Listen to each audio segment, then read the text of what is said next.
BMackWrites, a prophetess, teacher, and woman of God, says something I heard that provoked this message that I want to talk about. Because she talked about how many young women do not know what they're getting themselves involved in. Now, she was talking about on a concert stage with Chris Brown. But it provoked this message that I want to talk to you about right here today. Let's get into it. You keep doing the thing you swore you would stop doing. Here's why. And let me tell you who's supposed to have authority over your body. Here recently, about a week or two ago, there was a lot of controversy surrounding a rapper, singer, Young Miami, and talking about a song that she made, whatever the name of the song is. I don't care to repeat, and I forget what the name of it is. But anyway, on this song, she was talking about boosting and doing different things that can affect a person's behavior. Well, you know what that has to do with a lot of the things that you find young ladies doing and young men as well. Well, the things that we partake of, they affect us, whether you believe it or not. You don't have to believe it because the reality is that all of us, we listen to somebody. All of us are affected by things that are right in front of us physically and things that are right in front of us spiritually. Yes, meaning that there are invisible forces behind the scene in this world. And so, music is a way to minister.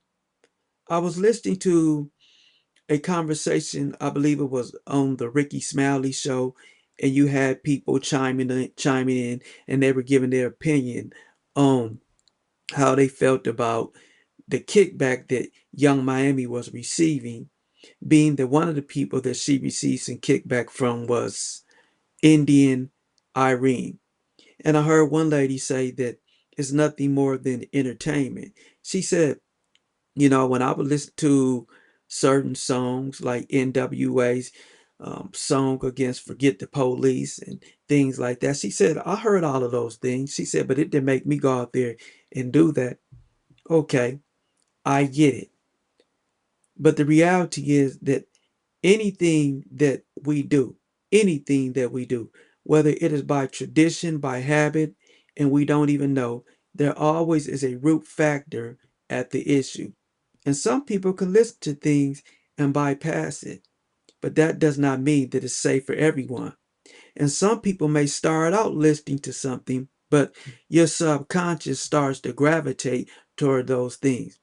This is the same thing when it comes to your fleshly desires, when it comes to sexual desires that can cause one harm. When you think about rappers like Cardi B, Megan Thee Stallion, Nicki Minaj. Now, I don't know if Nicki Minaj is still invested in that music to this day, being that she's been on some platforms, and that's a whole different conversation. But a lot of the music that they put out, it invited spirits. And it is on record with Cardi B in her own voice talking about how she didn't like these things. She wasn't joking. But again, she had to downplay that and move forward. Why? Because her masters, which are these spirits that are hidden and these spirits within people that plays out physically, they will not support her. And that's the thing about when you sign up for any of these things, it's a spiritual contract. It is actually a spiritual covenant. And the second that you are not giving sacrificing young women and getting them to give up their innocence, then you lose everything. Let's just keep it 100. Now, it's not a secret that we have a lot of people here today who have ministry gifts, and they can sing, they can teach, they can preach the house down, they can do all these things, but they have struggles. And many of these struggles that they have, they use the cheers of the crowd to cover it up. They prophesy more out of trauma than they actually do out of a conviction that God has given them. And when a person does not heal from something, they often minister out of suspicion and out of anger. These are things that people do.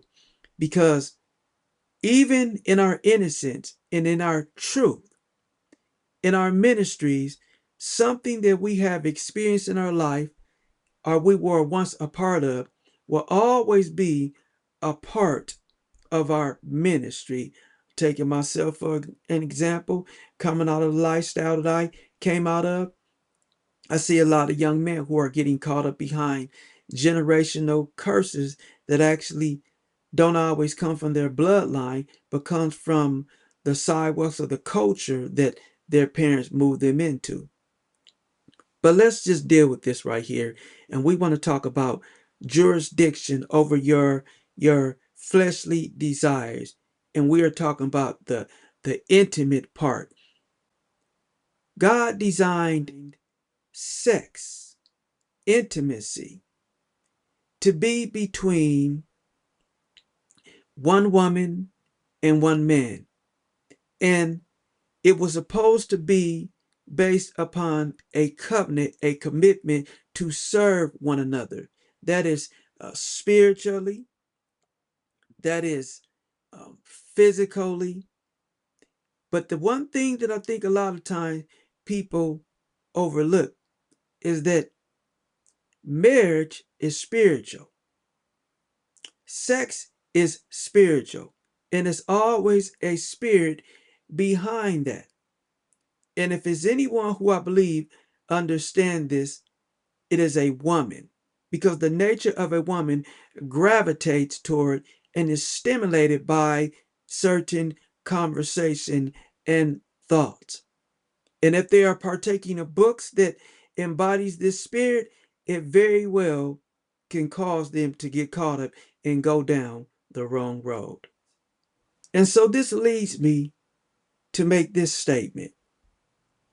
Many of the experiences that one has had sexually that they have been involved in, whether it is directly with permission or whether it is indirectly where they have experienced SA or something like that, those things can affect an individual.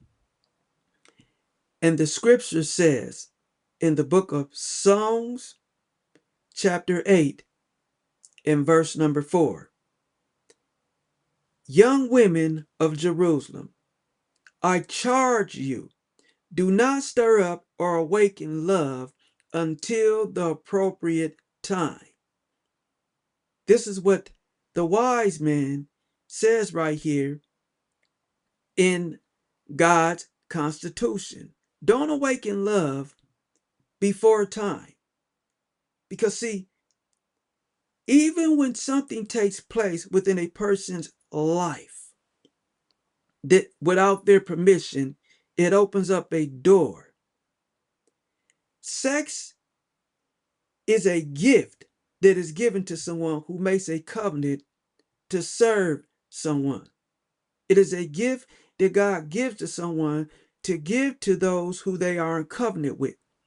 And so when it is done out of covenant, it can still have the same drawing and effects that people who are in covenant have. But the difference is because it is not backed by God and because it is illegal, it can lead a person into a life of slavery because our bodies crave and desire intimacy. That is just something that we want. And when that door is open, it can take a person down a road that will completely destroy their life. But I want you to listen to this quotation right here that I want to read to you from this book right here that I read. And this is a very powerful statement when it comes to dealing with understanding the true nature of intimacy. Listen, when a man is all man and woman truly feminine, they will attract each other. This attraction is built into their humanity. In its proper uses, then, sex is more than a biological urge to be gratified. An attitude that focuses attention only on the inner drive reduces the partner to a mere tool. Let that sit in. No sex is greater than the sum of its parts. In lifting a person out of self, it partakes of the spiritual. The sexual experience is a spiritual experience and as such is to be considered sacred, set apart. Now, this is taken from Christian Sex and Family Planning, Raymond H. Worsley. So, sex is spiritual. It comes from the inside. And so anytime a person partakes of any sexual activity, it is a spirit behind it. And when one is caught up in a faulty covenant and they are caught up in things and they give illegal permission to someone to open up a door, that can lead to a long time of issues. And this is why so many young people who do not know where these urges are actually coming from. Yes, it's natural to have desires. Yes, it's natural to have wants. Yes, it is. But we also have to have the capacity and the strength to be able to say no. Because when you give somebody permission, even though it's not right, when it's not in covenant, that means it's illegal, you still give permission to the dark kingdom to enter in. And so you have to ask yourself the question, what spirit is enticing me to get involved in this right here? A man who comes into a woman's life and he doesn't want to make covenant with her, he doesn't care about her. He's being led by a total different spirit.